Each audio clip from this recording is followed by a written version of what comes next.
ایک صاحب نے کہا کہ میں نیٹ کی بدماشیاں کرتا رہا، بدکاریوں میں مبتلا ہوئے. میں نے پوچھا بھائی یہ عادت کیسے پڑی؟ کہا نیٹ کی بدماشیوں سے کرتا رہا پھر اتنی حالت خراب ہو گئی کہ میں اس گناہ میں مبتلا ہو گیا، بدکاری اور زناکاری کے گناہ میں مبتلا ہو گیا. غیر ضروری نیٹ کا استعمال، اسمارٹ فون کا استعمال کرتے کرتے کسی گناہ کی عادت پڑ جاتی ہے، گناہ کی لت پڑ جاتی ہے، پھر آدمی ذلیل ہوتا ہے. ہمارے شیخ رحمۃ اللہ نے فرمایا جس کا پردہ اللہ چاک کرتا ہے مخلوق سے اس کی رسوائی چھپائے نہیں چھپتی. خاموشی سے خلوتوں میں گناہ چل رہے ہیں، نافرمانی سے بدنگاہی چل رہی ہے، آوارگی چل رہی ہے. کم سے کم اپنے ظاہر کا رکھیے بھرم، گول ٹوپی کو بدنام مت کیجیے. غیر ضروری اسمارٹ فون کا استعمال شروع ہو گیا، اپنی نگاہیں آزاد رہنے لگیں، دل بدلنا شروع ہو گیا. یہ علامت ہے ہم گمراہ ہو رہے ہیں، اس لیے اپنے کو بچائیں ہم گمراہی سے، شقاوت سے. اس سے پہلے کہ شقی ہو جائیں لوٹ جائیں.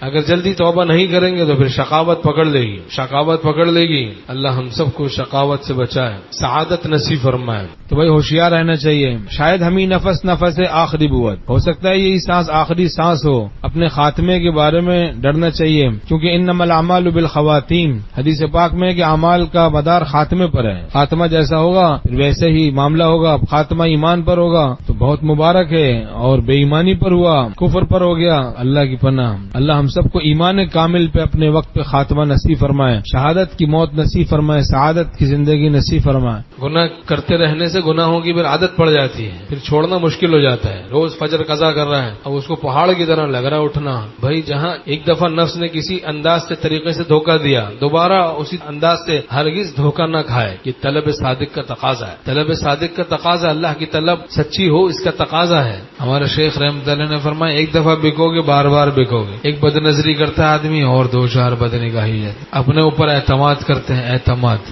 کچھ نہیں ہوتا. ہمیں غیر ضروری نیٹ کے استعمال سے کچھ نہیں ہوتا. کچھ دن میں بہت کچھ ہو گیا. اب باطن مفتون ہو گیا، دل مفتون ہو گیا، عقل مفتون ہو گئی، بد نگاہی میں پڑ گئے، گندگیوں میں پڑ گئے. اپنے اوپر اعتماد کیا، غیر ضروری نیٹ کے استعمال میں پڑ گیا، اب آگے گناہوں میں پڑ گیا، بدکاریوں میں پڑ گیا، جلالتوں میں پڑ گیا. اللہ پناہ میں رکھیے. آج کل حالات ہیں بھائی، بھروسہ کچھ نہیں اس نفس امارہ کا اے زاہد. فرشتہ بھی یہ ہو جائے تو اس سے بدگما رہنا. نفس کا اژدہا دلا دیکھ ابھی مرا نہیں، غافل ادھر ہوا نہیں اس نے ادھر ڈسا نہیں. ایک بزرگ نے فرمایا اگر ولی اللہ بننا ہے نا، ولی اللہ، تو پوشیدہ گناہوں کو تم چھوڑ دو. تو چھپے ہوئے تم گناہ کرتے ہو ان کو چھوڑ دو. عجیب بات فرمائی. اگر ولایت چاہتے ہو اللہ کی، فرمایا تو پوشیدہ گناہوں کو چھوڑ دو. چھپے ہوئے گناہ. نظر خراب ہو رہی ہے، اچانک کی پرواہ نہیں، تصویریں دیکھ رہے ہیں موبائل میں، کباڑا ہو رہا ہے باطن کا، باطن برباد ہو رہا ہے. اور پھر نامحرم عورتوں کو دیکھ رہے ہیں، طرح کی خرافات میں مبتلا ہیں. خاموشی سے پوشیدہ گناہ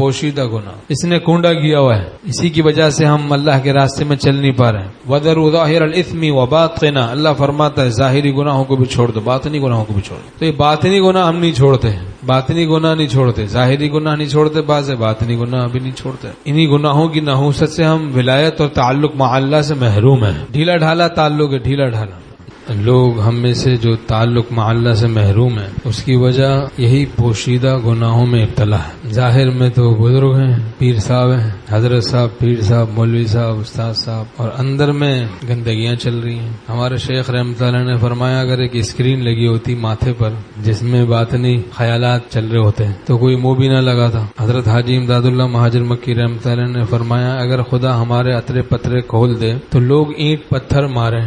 اب یہ چھپ کے گناہ کرنے کی بیماری بھی عام ہو گئی. سانپ پکڑ لیا، منتر جانتے نہیں، بڑے موبائل رکھے ہوئے، تقویٰ کا منتر جانتے نہیں. اب جناب وہ بیٹھے ہوئے، عید بھی خراب، دن بھی خراب، رات بھی خراب. ظلمت ہی ظلمت ہے. اپنا آپ بھی اچھا نہیں لگ رہا، ظلمت ہی ظلمت ہے. جو آپ خوش ہیں تو ہر سو بہار کا عالم، وگرنہ سارا یہ عالم ہی عالم غم ہے. کوئی مسئلے کو بتاتا ہے، کوئی چھپاتا ہے.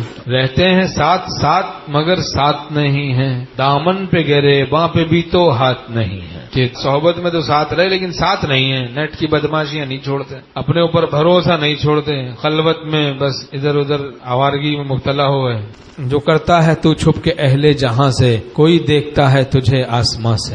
اب یہ پوشیدہ گناہوں سے اولیاء اللہ بچتے ہیں جن کو اللہ کے ساتھ صحیح تعلق نصیب ہو جاتا ہے. اللہ ہم سب کو یہ استحضار نصیب فرمائے، کیفیت احسانی نصیب فرمائے، دل کے جز جز میں ہیں ان کی دوستی راسخ ہو، تعلق خلت اللہ ہمیں عطا فرمائے۔